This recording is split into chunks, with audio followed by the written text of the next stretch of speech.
नमस्ते हजुरहरुलाई प्रियाको किचनमा स्वागत छ। आज मैले हजुरहरुको लागि ड्रमस्टिक करीको रेसिपी लिएर आएको छु। तपाईहरुलाई मेरो रेसिपी मन परेको छ भने मलाई सब्स्क्राइब गर्न नबिर्सिनु होला। साथसाथै नोटिफिकेसन बेल आइकनलाई पनि दबाइदिनु होला। अब बनाउन सुरु गरौँ है। मैले चाहिँ ड्रमस्टिक यो फ्रोजन लिएको हो, प्याकेटमा किन्न पाइन्छ र त्यसलाई नै मैले बोक्राहरू यसो ताछेर राखेको छु।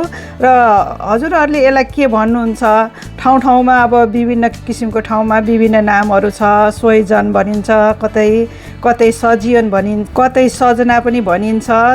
विभिन्न नामहरू छ है। अब यसलाई चाहिँ मैले यो बोक्रा निकालेर राखिसकेको छु। अब यो चाहिँ बोइल गर्न राख्नुपर्छ। ड्रमस्टिकलाई बोइल गर्नको लागि मैले ओकमा पानी राखिसकेको छु। यसलाई अलिक तातिन दिउँ पानीलाई राम्रोसँग। यो ड्रमस्टिक चाहिँ फ्रोजन भएको हुनाले मैले चाहिँ यसलाई पानी उमालेर अनि राख्छु। तपाईहरुले चाहिँ अब ताजा लिनुभएको छ भने चाहिँ पानी र यो सँगसँगै राखेर बोइल गर्नुभयो हुन्छ। पानी उम्लिने जालसम्म चाहिँ हामीले एउटा मसलाको तयारी गर्नुपर्छ। यो मसला बनाउनको लागि चाहिँ मैले एउटा ठुलो टमाटर लिएको छु, काटेर सीमा राखिदिउँ। त्यसपछि मैले ठुलो प्याजको आधा मसिनो काटेर राखेको छु, यो पनि राखिदिउँ। त्यसपछि मैले यो सर्सो थोरै लिएको छु, यो पनि राखिदिउँ। त्यसपछि ठुलो चम्चाले 1 चम्चा टोमेटो पेस्ट पनि राखिदिउँ। यो राख्यो भने चाहिँ यो मसलाको कलर पनि अलि राम्रो देखिन्छ। छैन भने नराख्नु भए पनि हुन्छ, यतिकै पनि मिठो हुन्छ। खालि मैले यो कलरको लागि मात्रै राखेको। ल अब यसलाई पिसौँ।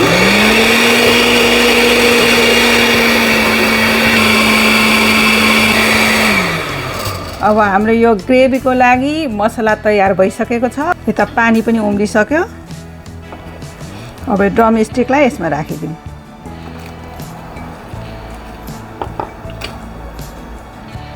अब ड्रमस्टिकलाई हामीले छोपेर 3 मिनेट जति बोइल गरौँ। अब हेरौँ,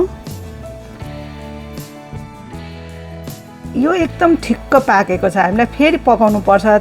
त्यतिन्जेलसम्ममा चाहिँ यो राम्रोसँग पाक्छ। त्यसकारण अब यो हामीले यसलाई निकाल्नुपर्छ। यो बोइल गर्नको कारण चाहिँ यो ड्रमस्टिकमा अलि तितो तितो कस्तो आउँछ, बास्ना पनि कस्तो खालको आउँछ, त्यो हटाउँछ यो बोइल गऱ्यो भने चाहिँ। अब यसलाई निकाल्दै एउटा बलमा राखौँ। हिटलाई अफ गरिदिउँ।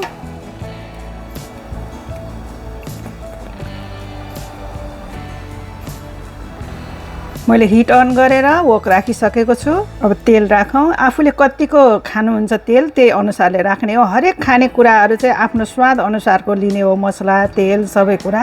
अब जिरा राखिदिउँ। अब एउटा तेजपात राखिदिउँ।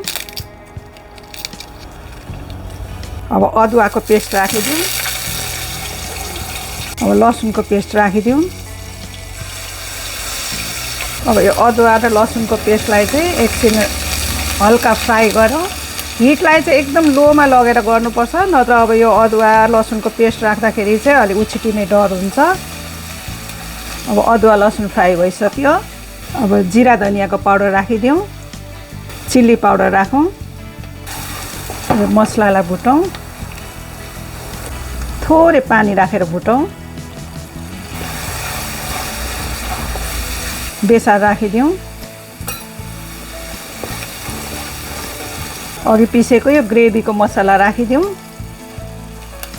अब यो मसलालाई पहिला भुटेको मसलामा राम्रोसँग यसलाई भुटौँ। अब यो मसला भुटिसकिएको छ। यो तेल सबै निस्किसक्यो मसलाबाट। मैले आलु उसिनेको लिएको छु, यो काटेर यसरी राखेको छु, यो पनि राखिदिउँ। अब यो बाँकी यति 4-5 वटा टुक्रा आलुलाई चाहिँ यसरी मिचेर राखिदिउँ।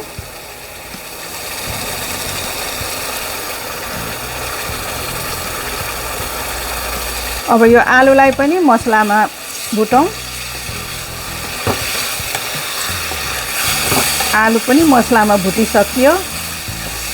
अब ड्रमस्टिकलाई पनि राखिदिउँ। अब ड्रमस्टिकलाई मिक्सअप गरौँ यो सबै आलुमा मसलामा।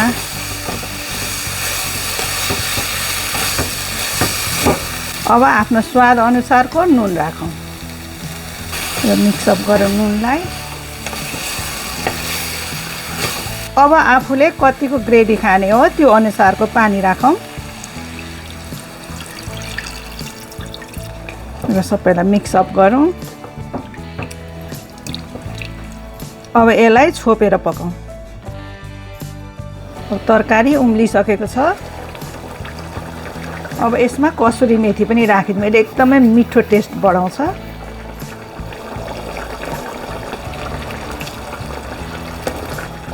त्यसपछि हरियो धनिया पनि राखिदिउँ। अब एकैछिन 1-2 मिनटलाई छोपेर पकाउँ। अब खोलेर हेरौँ। यो धनियालाई फेरि राखिदिउँ, अलिकति रहेको धनियालाई। ड्रमस्टिक करी तयार भइसक्यो। अब म यसलाई डिस आउट गर्छु है।